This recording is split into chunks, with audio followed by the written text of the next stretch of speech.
Welcome to healthy food kitchen. நம்ம இன்றைக்கி குழந்தைங்களுக்கு ரொம்ப சத்தான அருமையான கொழுக்கட்டை செய்ய போகிறோம்.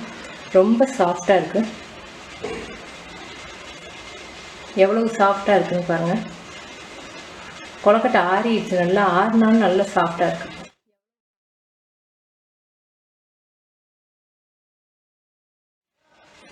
இப்போ எப்படி செய்யுதுன்னு பார்க்கலாம். குள்ளக்கார அரிசி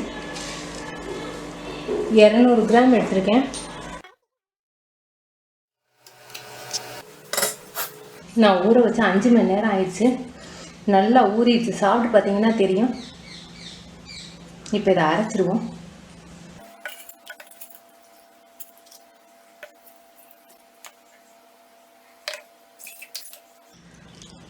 ஒரு டம்ளர் தண்ணியும் சேர்த்து ஊற்றியிருக்கேன்.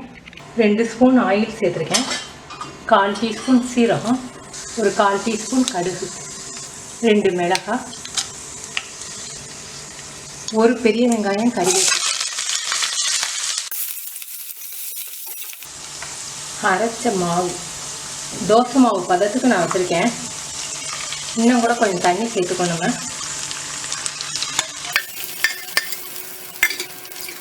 இன்னும் 1 டம்ளர் தண்ணி சேர்த்துருக்கேன். இந்த மாவுக்கு தேவையான அளவுக்கு உப்பு. இந்த மாவு ஓரளவுக்கு கெட்டியாகிற வரைக்கும் அடுப்பை கூட வச்சுக்கலாம். கெட்டியாக ஆரம்பித்ததும் அடுப்பை குறைச்சிருங்க. இது நீங்கள் சீனி தேவையில்லை, சுகர் தேவையில்லை. நான் எங்கள் வீட்டு குழந்தைக்கு கொடுக்குறதுனால கொஞ்சம் இனிப்பு சுவை இருந்தால் விரும்பி சாப்பிடுவாளேங்கிறதுக்காக கொஞ்சம் 1/2 ஸ்பூன் மட்டும் சுகர் சேர்க்குறேன். நீங்கள் வேணும்னா இது ஆப்ஷனல் தான், வேணும்னா சேர்த்துக்கலாம். இதில் தேங்காய் பூவும் சேர்த்து கிண்டும்போது அந்த தேங்காய் பாலும் சேர்ந்து டேஸ்ட்டாக இருக்கும். 6 டீஸ்பூன் சேர்த்துருக்கேன். நல்லா அந்த அரிசியோட வாசமும் வர ஆரம்பிச்சிருச்சு, கொஞ்சம் கெட்டிப்பட ஆரம்பிச்சிருச்சு. இப்போ அடுப்பை குறைச்சி வச்சுக்கலாம். இந்த அரிசியில் நம்ம குள்ளக்கார அரிசியில் கொழுக்கட்டை செய்கிறோம் இல்லையா, இதே மாதிரி காட்டியானம், புங்கார் அரிசி, கருங்குருவை அரிசி எல்லாத்துலேயுமே இந்த மாதிரி நீங்கள் கொழுக்கட்டை சுடலாம்.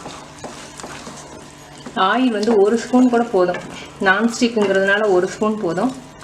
நான் 2 ஸ்பூன் ஊற்றிருக்கேன், 1 ஸ்பூனே போதும்.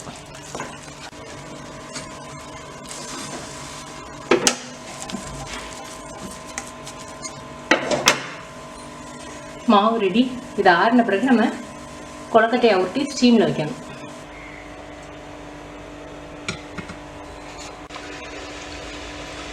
நம்ம எடுத்துருக்க அளவுக்கு இந்த சைஸில் நீங்கள் கொழுக்கட்டை ஊற்றினீங்கன்னா 25 உருண்டை வரும்.